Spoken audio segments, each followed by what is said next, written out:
Hola queridos amigos, muy bienvenidos a un resumen más de nuestra escuela sabática.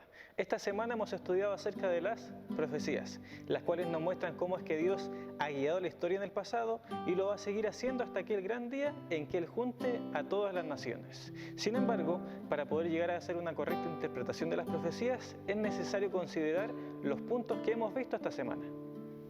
El historicismo es un método de interpretación profética que plantea que muchas de las profecías que se hallan en la Biblia siguen un flujo histórico que comienza en el pasado, atraviesa la historia presente y continúa hasta la segunda venida de Cristo, y aún más allá, hasta el establecimiento del reino eterno de Dios.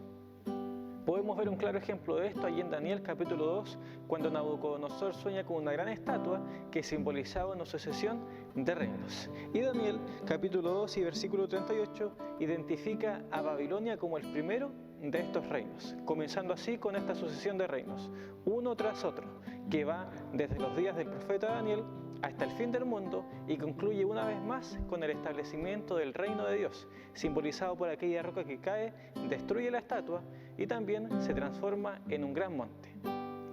Otro punto importante es el principio de día por año, el cual está basado en claras evidencias bíblicas.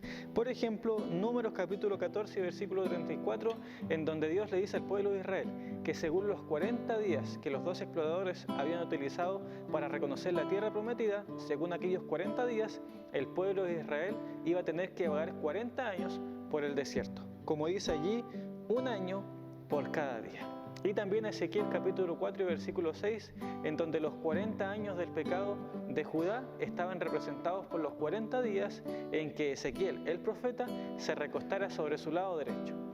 Hay otros motivos también para aplicar el principio de día por año en las profecías de Daniel y Apocalipsis, como los siguientes. Si es que en la mayoría de las ocasiones diferentes elementos como cuernos, bestias o vientos son interpretados de manera simbólica, ¿por qué no interpretar también de manera simbólica las expresiones temporales?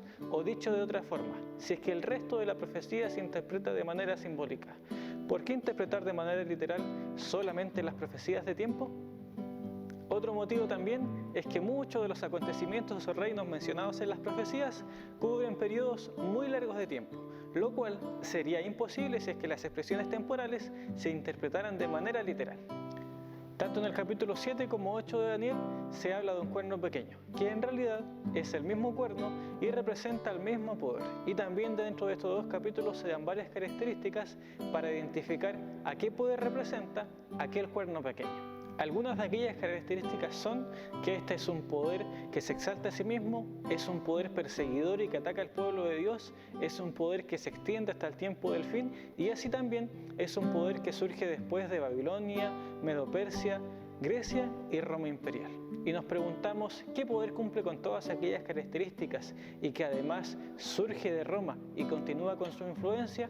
Bueno, la respuesta es que el único poder que cumple con todas aquellas características es el papado, no hay otro.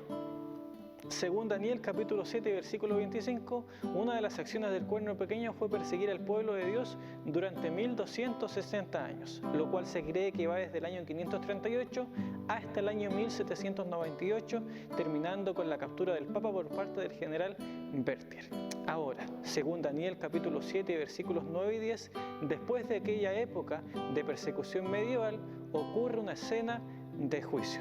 Una escena de juicio que ocurre en el cielo y no en la tierra. Y así también una escena de juicio que ocurre después del año 1798, pero antes de la segunda venida de Jesús.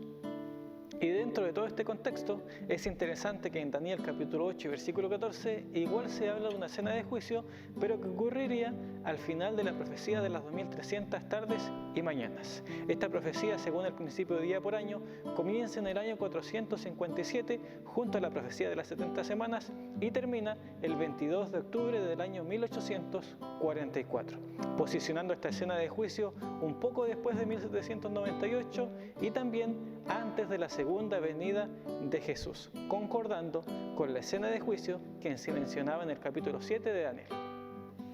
Podemos encontrar también la tipología como profecía, en donde hay un tipo y un antitipo. El tipo puede ser una persona, un acontecimiento o una institución del pasado, y el antitipo viene a ser el cumplimiento futuro del tipo. Un ejemplo de esto puede ser Mateo capítulo 12, versículo 40, en donde Jonás viene a ser el tipo y Jesús el antitipo. O también Juan capítulo 19, versículo 36, en donde el Cordero Pascual es un tipo y Jesús viene a ser un antitipo. O también en Romanos capítulo 5, versículo 14, en donde Adán es el tipo y Jesús el antitipo. Que el Señor te bendiga, querido amigo, que las profecías ayuden a fortalecer tu fe y también te ayuden para que estés preparado para el gran encuentro con nuestro Salvador. Nos vemos la próxima semana.